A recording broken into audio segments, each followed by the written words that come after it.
Very good morning to all of you. So today we are just going to discuss the third part of our chapter, that is weather and climate.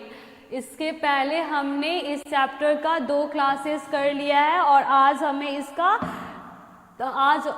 हम इसका तीसरा part continue करेंगे. Okay, so previous classes में हमने क्या पढ़ा है, तो पहले तो हमने ये जो हमारा चैप्टर का टाइटल है वेदर क्लाइमेट एंड एडेप्टेशन, तो पहले तो हमने ये देखा था कि वेदर क्या होता है, क्लाइमेट क्या होता है, क्योंकि ये दोनों वर्ड बहुत ही ज़्यादा कंफ्यूजिंग है. अगर हम डे टू डे लाइफ जो हमारा नॉर्मल टॉकिंग वे होता है वहाँ पे हम वेदर और क्लाइमेट को उतना ज़्यादा डिफ्रेंशिएट नहीं कर पाते हैं, लेकिन हमने ये चैप्टर पढ़ना ही, हम जब ये चैप्टर स्टार्ट किए वहीं पे हमने इसको बहुत ही अच्छे वे से वेदर और क्लाइमेट को डिफ्रेंशिएट किए कि वेदर क्या होता है और क्लाइमेट क्या होता है. तो वेदर क्या होता था, तो किसी भी दिन का जो पार्टिकुलर एटमॉस्फेरिक कंडीशन होता है वही उसका वेदर होता है. जैसे कोई भी प्लेस हो, उस प्लेस का पार्टिकुलर डे का जो एटमॉस्फेरिक कंडीशन होता है वही वहाँ का क्या होता है, वही वहाँ का वेदर होता है. और उसी वेदर को आप अगर लंबे टाइम तक एनालाइज करोगे, लगभग 20 से 25 साल, और फिर उसका जो एवरेज निकालोगे और जो आपका रिजल्ट आएगा उसे आप क्या बोलोगे, उसे आप लोग क्लाइमेट बोलोगे. फिर हमने देखा था कि वेदर के कितने एलिमेंट्स होते हैं, तो weather temperature, humidity, wind speed, ये सब किस चीज़ का एलिमेंट था, वेदर. ये सारे चीज़ हमारे वेदर को डिटरमाइन करता था कि आपका वेदर कैसा होगा. ओके, फिर हमने देखा कि place to place weather change होता है, day to day weather change होता है, and even in one day बहुत सारे वेदर चेंजेस होते हैं. जैसे सुबह में भी गर्मी हो सकता है, दोपहर में बारिश हो सकती है, रात में ठंडा हो सकता है. तो एक दिन में भी बहुत सारे वेदर में चेंजेस आते हैं, और प्लस डे टू डे तो चेंज होता है, तो वो तो होता ही है. तो ये सब हमने देखा था. फिर हमने देखा था कि क्लाइमेट तो वही जो एवरेज हो गया वेदर का 20-25 साल का, वो हमारा क्लाइमेट था. और क्लाइमेट किस पे डिपेंड करता था कि आप इक्वेटर से कितने डिस्टेंस पे हो, कोस्टल एरियाज से कितने डिस्टेंस पे हो, वो आपका क्लाइमेट डिटरमाइन करता था. Got it. फिर हम देखें कि इस अर्थ पे बहुत सारे लिविंग ऑर्गेनिज्म प्रेजेंट है, और अलग अलग लिविंग ऑर्गेनिज्म अलग अलग स्पेसिफिक रीजन में मिलता है. जैसे अगर आप पोलर बेयर को देखोगे तो बिहार में नहीं मिल सकता है ना, यहाँ पे सर्वाइव कर सकता है, नहीं कर सकता है. वो कहाँ मिलता है, स्नो वाले रीजन में. पेंगुइन्स को देखोगे तो वो भी स्नो वाले रीजन्स में. कैमल मछली हमारे डेजर्ट्स में मिलते हैं. ओके, तो हमने देखा कि अलग अलग लिविंग ऑर्गेनिज्म इस अर्थ पे प्रेजेंट हैं, और वो स्पेसिफिक रीजन में मिलते भी हैं.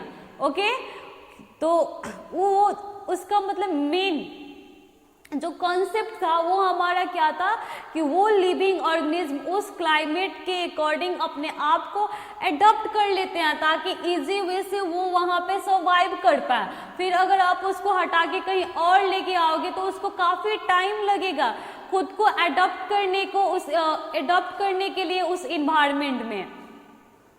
तो फिर हमने देखा कि एडेप्टेशन क्या होता है. तो एडेप्टेशन का मतलब होता है लिविंग ऑर्गेनिज्म के बॉडी में, लिविंग ऑर्गेनिज्म अपने आप में वैसा चेंजेस लाते हैं, ऐसा फीचर्स लाते हैं जिसके हेल्प से वो उस स्पेसिफिक क्लाइमेट में सर्वाइव कर पाए. इवोल्यूशन प्रोसेस के थ्रू ये सब चीज़ होता है, और इसी को हम लोग क्या बोल रहे थे, इसी को हम लोग एडेप्टेशन बोल रहे थे.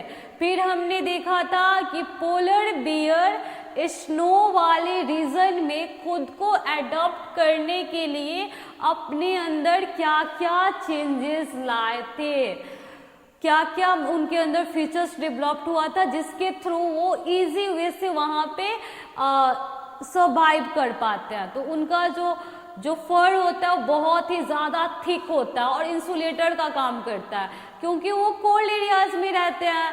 तो वो तो हमारे जैसे कपड़े वपड़े पहन नहीं सकते अपने आप को कोल्ड से प्रोटेक्ट करने के लिए, तो उनका जो फर होता है वही बहुत ज़्यादा थिक होता है और वो इंसुलेटर का काम करता है। फिर हमने देखा कि जो पोलर बियर है वो सेम उनका स्नो का कलर होता है, वाइट कलर के होते हैं। क्यों होते हैं भाई वैसे वो? क्योंकि वो उनको अगर कोई प्रीडेटर आएगा उन्हें कैच करने के लिए तो इजी वे से वो उसको डिफ्रेंशिएट नहीं कर पाएगा, क्योंकि स्नो का भी कलर आपका वाइट है और पोलर बियर का भी कलर आपका कैसा है? पोलर बियर का कलर भी आपका वाइट है। तो इजी वे से आप उसको डिफ्रेंशिएट कर पाओगे कि कहाँ पे पोलर बियर है और कौन सा स्नो है हमारा? नहीं कर पाओगे ना। तो इस वजह से उसका अपना कलर में वो चेंजेस लाया था, white colour, polar bear white colour में मिलते हैं, उसका ये एडवांटेज होता है। अगर बाय द वे अगर वो ब्लैक कलर का होता तो फिर वो जो प्रेडेटर होते तो दूर से ही पहचान लेते कि हाँ यहाँ पे पोलर बियर है, हमें यहाँ पे ऐसे जाएंगे, ये कैसे उसको ट्रैप करने में बहुत ज़्यादा हेल्प मिल जाता, उसको कैच करने में, पोलर बियर्स को कैच करने में। लेकिन अभी जो कलर श्रिम होने की वजह से वो तो डिफ्रेंशिएट ही नहीं कर पा रहे हैं कि पोलर बियर है कहाँ पे, तो फिर इसी वजह से वो कैच कर सकते हैं? नहीं कर सकते हैं। तो इस तरीक़ा से पोलर बियर अपने आप को प्रोटेक्ट करते हैं प्रीडेटर से।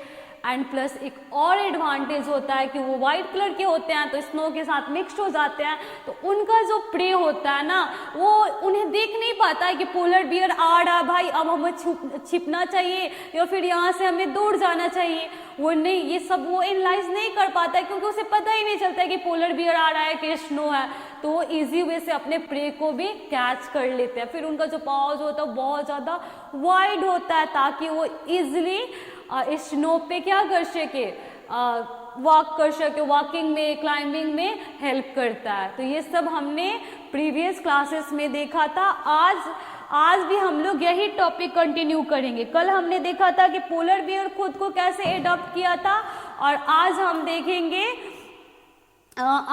देखेंगे कि अदर बर्ड सेल लाइक पेंगुइन्स, कैमल्स, तो ये अपने आप को अपने क्लाइमेट के अकॉर्डिंग कैसे एडॉप्ट किए हैं। First one, adaptation in a penguins. Penguins are flightless birds found in the polar region. They have the flowing adaptation. Penguins क्या है? तो फ्लाइटलेस, ये जो पेंगुइन्स होती है वो फ्लाई नहीं करती है, ओके। और ये कहाँ पे मिलती है? तो ये हमारे पोलर रीजन में, स्नो वाले रीजन में। पेंगुइन्स कैसी बर्ड्स है? फ्लाइटलेस बर्ड्स है, और ये हमें कहाँ मिलती है? तो ये हमें पोलर रीजन में मिलती है। And they have the flowing adaptation, और इनके अंदर ये सारे एडेप्टेशन हुआ है। Their white color merges with the white snow and help them to camouflage. ये भी हमारे पोलर बियर के जैसा, जैसे पोलर बियर व्हाइट कलर का था स्नो के कलर के जैसा, वैसे ही पेंगुइन भी हमारा स्नो के कलर के जैसा ही होता है। वो भी पेंगुइन भी हमारा व्हाइट होता है और स्नो भी हमारा व्हाइट होता है, तो इजी वे से इसको भी कोई डिफ्रेंशिएट नहीं कर पाता है। तो एक एडेप्टेशन हुआ कलर वाला। दूसरा देखो, the white color merges with the white snow and have them to camouflage, ये तो हो गया। Their thick skin and thick layer of fat underneath it keep warm in a extreme cold climate. इनका जो skin होता है ना, penguins का स्किन, वो पतला नहीं होता, बहुत मोटा मोटा होता है। क्यों बहुत मोटा मोटा होता है? क्योंकि इन्हें ठंडे रीजन में रहना, और पतला होता तो फिर तो ठंडा लगता, तो इस वजह से इनका स्किन कैसा होता है? मोटा मोटा होता है। और आपको पता है ना कि अगर आपके बॉडी में ज़्यादा फैट होता है ना तो हॉटनेस प्रोवाइड करता है, हमें उतनी ज़्यादा ठंडी नहीं लगती है। तो ये जो हमारे पेंगुइन्स होते हैं ना, उनके बॉडी के अंदर भी आपको बहुत ज़्यादा फैट मिलता है। क्यों फैट मिलता है? क्योंकि इन्हें पोलर रीजन में रहना है, स्नो वाले रीजन में रहना है, जहाँ पे एक्सट्रीमली कोल्ड क्लाइमेट होता है। तो खुद को कोल्ड से प्रोवाइड करने के लिए इनके बॉडी के अंदर हमें क्या मिलता है? इनके बॉडी के अंदर हमें फैट मिलता है, ओके। अभी तक हमने दो एडेप्टेशन देखा, एक देखा कि कलर दोनों स्नो का कलर प्लस पेंगुइन्स का कलर सेम है तो इजी वे से डिफ्रेंशिएट नहीं कर पाएगा कोई। दूसरा एडेप्टेशन हमने क्या देखा कि उसका जो स्किन है वो पतला नहीं होता, बहुत मोटा होता है, प्लस उसके बॉडी में फैट होता है। ये सारे चीज किस में हेल्प करता है? तो ये सारे चीज पेंगुइन्स को कोल्ड एक्सट्रीमली कोल्ड क्लाइमेट से प्रिवेंट करता है और थोड़ा सा उसको हीट गर्मी प्रोवाइड करता है ताकि इजी वे से वो सर्वाइव कर पाए। Okay, and their body is streamlined and feet have wave enabling them to wide enabling them to swim। और जो हमारा पेंगुइन्स होता है तो उसका बॉडी कैसा होता है? उसका बॉडी स्ट्रीमलाइंड होता है ताकि वो इजी वे से स्विम कर पाए। जैसे नाव की स्ट्रक्चर्स होती है ना, वैसे ये पानी वाला जो जहाज होता है वैसा ये स्ट्रक्चर्स इसके बॉडी को भी प्रोवाइड किया गया ताकि वो इजी वे से वाटर में स्विम कर पाए। Their ears are very small which prevent heat loss from the body। और आपने पढ़ा होगा, कभी ना कभी पढ़ा होगा कि जिसका ईयर जो होता है वो बहुत अगर स्मॉल होता है तो उसकी बॉडी से जो हीट की लॉसेस होती है वो बहुत कम होता है। तो पेंगुइन्स का जो ईयर होता है वो बहुत ज़्यादा स्मॉल होता है ताकि कम से कम हीट की लॉसेस हो पाए। कम से कम हीट की लॉसेस होगा तो वो एक्सट्रीमली जो कोल्ड कंडीशन है उसमें इजी वे से सर्वाइव कर पाएगा। They huddle together in a group to keep themselves they huddle together in a group to keep themselves warm।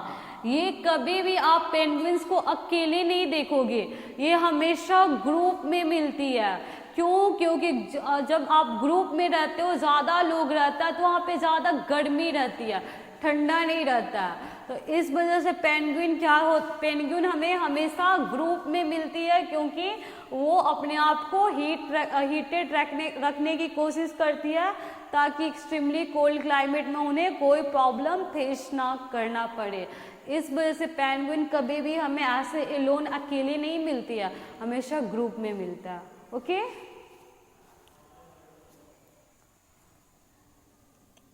Penguins को देख सकते हो आप, पेंगुइन्स कैसा दिखता है? ये फ्लाई नहीं कर पाती है, वाटर में स्विम बहुत इजीली करती है क्योंकि इसका बॉडी वैसे बनाया गया है, स्ट्रीमलाइंड उसका बॉडी है, बहुत इजी वे से वो वहाँ पे स्विम करने में हेल्प कर देता है। लेकिन जो वर्किंग वाला कंडीशन होता है वो हमारा क्या बोल रहे थे हम कि ये जो पेंगुइन्स जो बर्ड्स है वो फ्लाई नहीं कर पाती है लेकिन बहुत इजी वे से वाटर में स्विम कर पाती है क्योंकि इसका स्ट्रक्चर वैसे ये अपना जो इसका स्ट्रक्चर्स है उसको वो वैसे डेवलप किया, वैसे अडॉप्ट किया।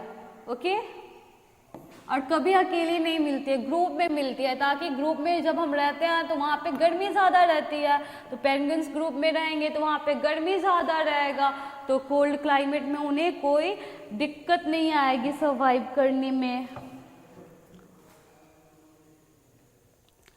एडेप्टेशन इन बर्ड्स में एडेप्टेशन, कुछ बर्ड्स में भी एडेप्टेशन आया।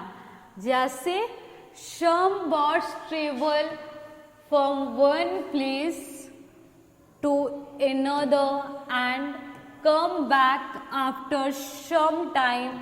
This mass movement of birds to escape from the harsh weather in a search of food for breathing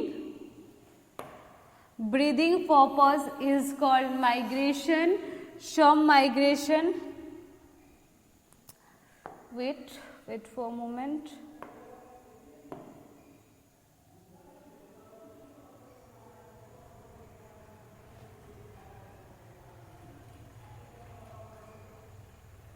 देखो क्या बोला जा रहा है यहाँ पे कि कुछ बर्ड्स को आप देखोगे ना तो एक सीजन, जैसे मान लो कि गर्मी में वो आपको कहीं और दिखती है और ठंडी में कहीं आपको और दिखती है।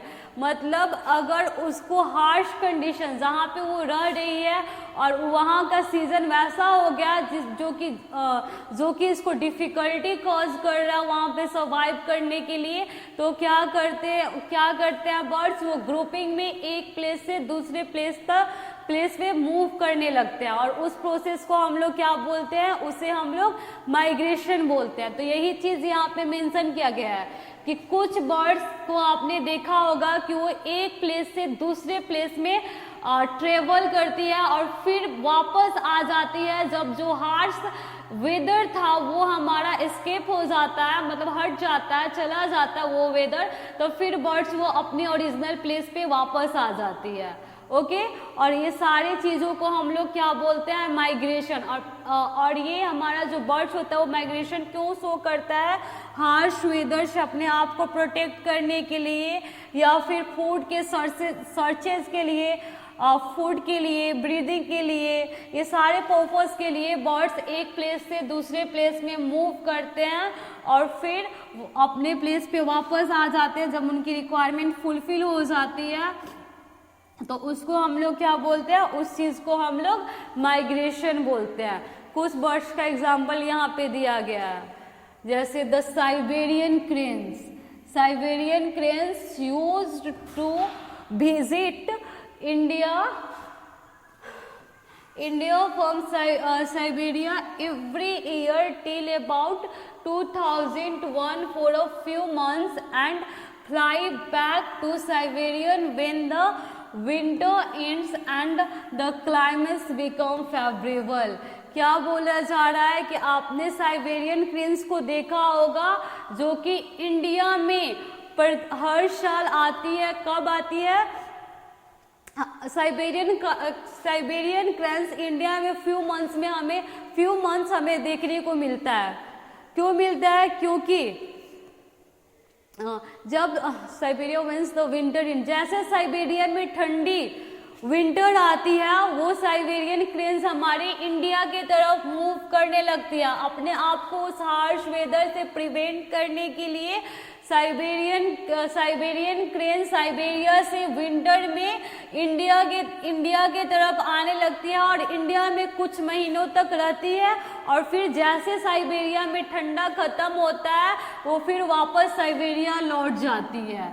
ओके अभी हमने पढ़ा माइग्रेशन में बर्ड्स एक प्लेस से दूसरे प्लेस में मूव करता है अपने आप को हार्श वेदर से प्रोटेक्ट करने के लिए, फूड के सर्चेस के लिए, ब्रीदिंग पर्पस से, ये सारी चीज़ों से बर्ड्स एक प्लेस से दूसरे प्लेस में मूव करते हैं और इसको हम लोग क्या बोल रहे थे, माइग्रेशन। उसी का एग्जाम्पल अभी हमने देखा साइबेरियन क्रेन जो कि साइबेरिया में मिलती है और कुछ महीना के लिए ये इंडिया भी आती है। कब इंडिया आती है? जब साइबेरिया में विंटर स्टार्ट होता है तो अपने आप को उस हार्श वेदर से प्रोटेक्ट करने के लिए साइबेरियन क्रेन साइबेरिया आ जाती है, भरतपुर में आई थिंक आती है, राजस्थान, और वहाँ पे आके कुछ महीनों तक रहती है और फिर वहाँ से जैसे साइबेरिया से ठंडा खत्म होता है ये साइबेरिया वापस लौट जाती है।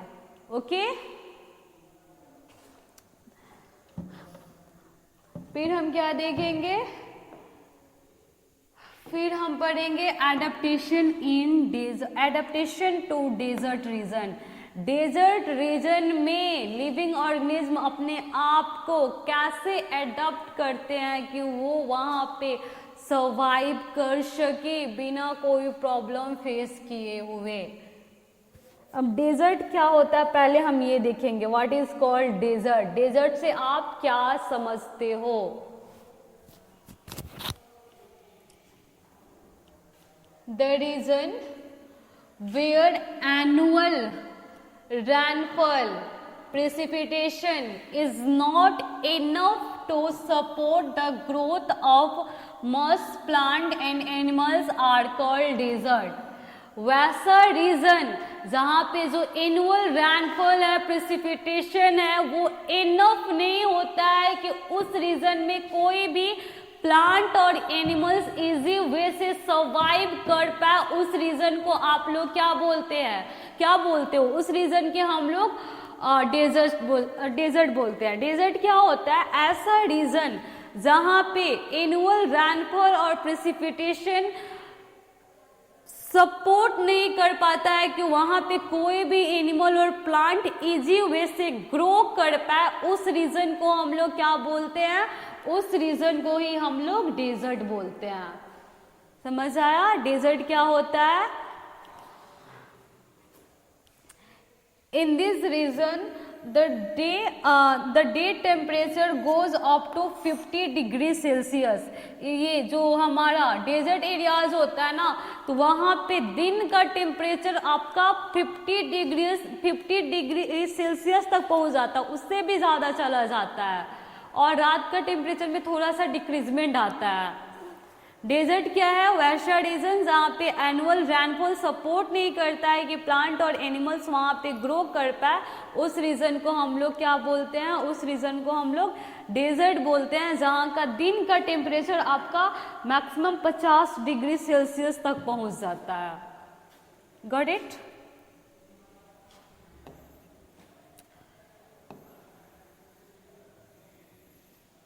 Next one, scarcity. स्कैर्सिटी का मतलब क्या होता है? लैकनेस, कमी। Scarcity of water is a common problem in such region. ऐसे रीजन जहाँ पे रैनफॉल अच्छे से नहीं हो पाता है, वहाँ का कॉमन प्रॉब्लम क्या होता है? क्या होता है? वहाँ पे वाटर स्कैर्सिटी हो जाता है, वाटर की कमी हो जाती है। So the animals and plant have developed some special characteristics to adapt themselves for such a environment. Let us study how. क्या होता है कि ऐसे रीजन जहाँ पे एनुअल रैनफॉल अच्छे ढंग से नहीं होता, वहाँ का मोस्ट कॉमन प्रॉब्लम आपका क्या होता है? मोस्ट कॉमन प्रॉब्लम वहाँ का आपका स्कैर्सिटी ऑफ वाटर की कमी आ जाती है वहाँ पे। तो जब आपको वाटर की कमी आ जाती है, तो वहाँ पे सर्वाइव करने वाले living organism, plant and animals अपने अंदर कुछ ऐसे कैरेक्टरिस्टिक्स डेवलप करते हैं कि उस वाटर के लैकनेस के बाद भी उन्हें ज़्यादा दिक्कत ना हो वहाँ पे सर्वाइव करने में, और उसी को हम लोग क्या बोलते हैं कि अपने क्लाइमेट के अकॉर्डिंग, अपने इन्वायरमेंट के अकॉर्डिंग अपने आप को एडॉप्ट किया। तो अब हम देखेंगे कि कैसे वो खुद को एडॉप्ट करते हैं कि स्कैर्सिटी ऑफ वाटर में भी इजी वे से सर्वाइव कर पाए। जैसे आप देख रहे हो कैमल, ये हमारा डेजर्ट में मिलता है, तो डेजर्ट में तो पानी की कमी है, तो अब ये कैमल अपने आप को कैसे अडॉप्ट करता है कि पानी की लैकनेस के बाद भी इजी वे से वो वहाँ पे सर्वाइव कर पाता है। ये जो स्ट्रक्चर दिख रहा है ना, इसको हम बोलते हैं, यही इसको ज़्यादा हेल्प करता है यहाँ पे सर्वाइव करने में। अभी हम लोग पढ़ेंगे एडेप्टेशन इन कैमल। कैमल में क्या एडेप्टेशन होता है? तो it has a hump that store fat in it, enabling it to survive without food for a long time। ये जो कैमल हमें दिख रहा है ना, ये यहाँ पे ये जो उठा हुआ स्ट्रक्चर है, जिसको हिंदी में हम लोग कुबड़ भी बोलते हैं, उसको हम लोग हम्प बोलते हैं, और यहाँ पे कैमल फैट को स्टोर करके रखता है। तो अगर इस देख रहे हो डेजर्ट में कहीं प्लांट कुछ दिख रहा है, नहीं दिख रहा है ना, तो अगर इसको बहुत दिनों तक खाना नहीं भी मिले, तब भी ये कैमल वहाँ पे सर्वाइव कर सकता है। कैसे कर सकता है? क्योंकि ये खुद को अडॉप्ट किया वैसे इसके बॉडी में एक हम्प लाइक एक स्ट्रक्चर मिलता है जिसे हम हम्प बोलते हैं। वो क्या करता है, वहाँ पे फैट स्टोर हुआ रहता है, तो जब इसको खाना नहीं मिलता है तो वही फैट से ही अपना न्यूट्रिएंट्स, अपना एनर्जी लेता है और लंबे टाइम तक खाना ना मिलने के बाद भी ये वहाँ पे सर्वाइव कर पाता है। ओके, अगर हम लोग जैसे इंसान हैं और उनको खाना ना मिले तो 2 दिन में हमारी हालत खराब हो जाएगी। क्यों? क्योंकि हमारे अंदर ऐसा एडेप्टेशन नहीं है, हमारे अंदर हम्प नहीं है जहाँ पे लार्ज अमाउंट में फैट स्टोर है जिसको हम लोग एज अ न्यूट्रिएंट्स यूज करेंगे जब हमें फूड नहीं मिलेगा। लेकिन कैमल अपने आप को इस डेजर्ट रीजन में सर्वाइव करने के लिए अडॉप्ट किया है। तो यहाँ पे हम्प वाला स्ट्रक्चर मिलता है जिसमें फैट होता है और खाना ना मिलने के बाद भी लंबे टाइम तक वहाँ पे ये सर्वाइव कर पाता है बिना खाना का भी। And the second one, it has a big eyelashes that prevents sand from entering in its eyes।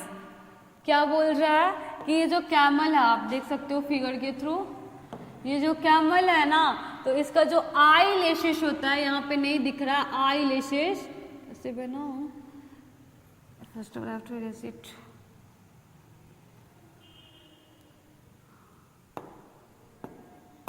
Camel का जो आई लैशेस होता है ना, आई लैशेस रीडिंग में नहीं हो पा रहा, जो आई लैशेस होता है, आई लैशेस का मतलब पता है ना, ये जो हमारा होता है वो आई लैशेस होता है, आई में जिसको हम लोग हिंदी में क्या बोलते हैं, आई लैशेस। ओके, सबको पता ही होगा कि आई लैशेस क्या होता है। तो ये आई लैशेस कैमल का बहुत बड़ा होता है। क्यों बड़ा होता है? क्योंकि ये हमेशा डेजर्ट में रहता है। और आप लोग सुने होंगे ना कि डेजर्ट स्टॉर्म, ऐसे सैंड स्टॉर्म, डेजर्ट एरियाज में क्या होता है, डेजर्ट एरियाज में सैंड स्टॉर्म्स आता है, मतलब रेत की आंधियां आती है। ठीक है, ये जो सैंड दिख रहा है, जब यहाँ पे स्टॉर्म होता है, आंधी आता है, तो पूरा ये जो रेत है, पूरा ये जो सैंड है, ये सब उड़ने लगता है और सैंड स्टॉर्म आता है। तो ये सारे सैंड तो कैमल के आईज में जा सकता है ना, और कैमल के आईज में जाएगा तो कैमल को बहुत प्रॉब्लम होगा जब उसके आईज में बहुत सारे सैंड जाएंगे। तो इस चीज को प्रिवेंट करने के लिए जो कैमल का आई लैशेस होता है ना, वो बहुत बड़ा होता है। आई लैशेस बहुत बड़ा होने के बहुत बड़ा होता है, और बहुत बड़ा होने से ही जब वहाँ पे अगर सैंड स्टॉर्म भी आता है, रेत की आंधियां भी आती है, तो ज्यादा सैंड उसके आईज में एंटर नहीं कर पाता है। Got it? क्या हमने देखा कैमल ने कैसे अपने आप को अडॉप्ट किया है। एक तो हम पे स्ट्रक्चर इसके बॉडी में प्रेजेंट होता है जहाँ पे फैट रहता है, तो जब इसको लंबे टाइम तक खाना भी नहीं मिलता है तब भी ये सर्वाइव कर पाता है। उस फैट से ये अपना न्यूट्रिएंट्स ले लेता है। सेकेंड, हमने क्या देखा कि इसका जो आई लैशेस होता है वो हमारा बहुत बड़ा होता है। बड़ा आई लैशेस होने का यही एडवांटेज होता है कि अगर वहाँ पे सैंड स्टॉर्म भी हो रहा है तो इसके आईज में ज्यादा सैंड एंटर नहीं कर पाता है। Got it?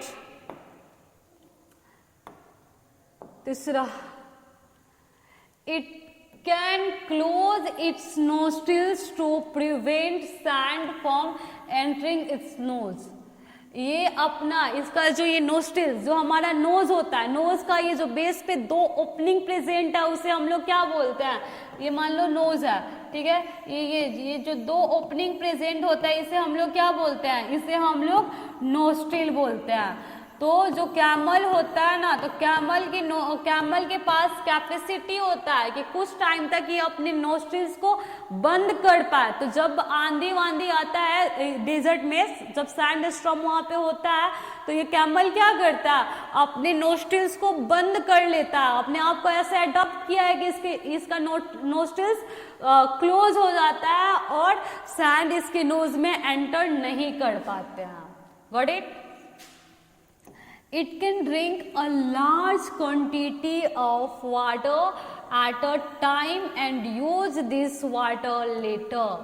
और ये एक बार में बहुत ज़्यादा पानी पी सकता है। अगर कैमल को कहीं पानी दिख गया तो एक बार में ये बहुत ज़्यादा पानी पी सकता है, और उस पानी को वो बाद में जब उसको पानी नहीं मिलता है तो लेटर वो उसको यूज़ करता है। लेकिन क्या हमारे अंदर ऐसा फीचर है? क्या हम एक ही टाइम में 8-10 लीटर पानी पी सकते हैं और सोचेंगे कि 2-3 दिन पानी नहीं पिएंगे इसी से काम चल जाएगा? ऐसा हमारे अंदर हो सकता है? नहीं हो सकता है। लेकिन कैमल ने अपने आप को उस डेजर्ट पे सर्वाइव करने के लिए ऐसा बनाया है कि एक टाइम में ही बहुत ज़्यादा क्वांटिटी में ये वाटर ड्रिंक कर सकता है, और उस वाटर को लेटर ये यूज़ करता है। Got it? सो आज के लिए इतना ही। अब आज हमने जो पढ़ा है उसको मैं 3-4 मिनट के अंदर में रिकैप कर दे रही हूँ कि आज हमने क्या क्या पढ़ा है। तो आज हम देखें कि पेंगुइन कैसे अपने आप को अडॉप्ट किया है, बर्ड्स का माइग्रेशन, प्लस डेजर्ट एनिमल्स में मोस्टली कैमल अपने आप को कैसे अडॉप्ट किया है। तो पेंगुइन्स का हमने क्या देखा कि उसका जो कलर होता वो एग्जैक्टली स्नो का कलर होता है, वो उसको हेल्प करता है वहाँ पे अडॉप्ट करने में। पेंगुइन का जो स्किन होता वो बहुत ही ज़्यादा थिक होता है, प्लस उसके बॉडी में फैट्स मिलते हैं जो कि उसको उस कोल्ड एरियाज में हीट प्रोवाइड करता है, मतलब हॉट रखने में हेल्प करता है। फिर हमने देखा कि उसका बॉडी का स्ट्रक्चर वैसे बना हुआ है कि वो इजीली स्विमिंग कर पाए, क्योंकि पेंगुइन कैसे बर्ड्स होते हैं, फ्लाइटलेट्स बर्ड्स होती है, वो फ्लाई नहीं कर पाती है, वो जनरली स्विमिंग करती है। तो उनका स्ट्रक्चर, जो बॉडी का स्ट्रक्चर होता है वो वैसे ही बना हुआ होता है। फिर हमने देखा कि बहुत सारे बर्ड्स अपने आप को हार्श वेदर, फूड के सर्चेस के लिए, ब्रीदिंग पर्पस के लिए एक प्लेस से दूसरे प्लेस में मूव करते हैं, और उस प्रोसेस को हम लोग क्या बोलते हैं? उस प्रोसेस को हम लोग माइग्रेशन बोलते हैं। ओके, फिर हमने क्या देखा? फिर हमने देखा कि जो साइबेरियन क्रेन है जो साइबेरिया में मिलती है, तो जैसे साइबेरिया में विंटर स्टार्ट होता है, साइबेरियन क्रेन हमारा इंडिया में आना स्टार्ट कर देती है और कुछ महीने यहाँ तक रहती है, और जैसे साइबेरिया से विंटर ख़त्म होता है ये फिर वापस वहाँ पे लौट जाती है। फिर हमने देखा कि वैसा रीजन जहाँ पे एनुअल रेनफॉल कम होता है तो वहाँ पे इनफ वाटर नहीं प्रेजेंट रहता है, तो प्लांट और एनिमल्स को सर्वाइव करने में दिक्कत होता है, और मोस्टली उस टाइप के रीजन को हम लोग क्या बोलते हैं? डेजर्ट। तो वहाँ पे लिविंग ऑर्गेनिज्म अपने आप को सर्वाइव करवाने के लिए क्या क्या फीचर्स एडॉप्ट करते हैं। तो वहाँ पे हमने देखा कि कैमल अपने अंदर क्या क्या चेंजेस लाता है कि उस डेजर्ट रीजन में सर्वाइव कर पाए। तो एक तो उसकी बॉडी में हम्प रहता है जहाँ पे फैट स्टोर रहता है, तो अगर लंबे टाइम तक उसे खाना ना भी मिले तो वो उस फैट से काम चला लेता है। फिर एक ही टाइम में बहुत ज़्यादा अमाउंट में पानी पी सकता है और लेटर उसको उस पानी को वो यूज़ कर लेता है। फिर जो रेत की आंधियाँ होती है, जो सैंड स्टॉर्म जिसे हम बोलते हैं, उससे खुद को प्रिवेंट करने के लिए उसका जो आई लेसेस होता है वो बहुत बड़ा बड़ा होता है कि सैंड आइज में एंटर ना करे। जो नोस्ट्रिल्स होता है उसको भी क्लोज करने की कैपेसिटी होती है हमारी, ये हमारे कैमल के अंदर की सैंड जो है हमारा वो नोज में एंटर ना करे। तो आज हम लोगों ने ये सब देखा। सो आज के लिए इतना ही। Thank you, have a nice day.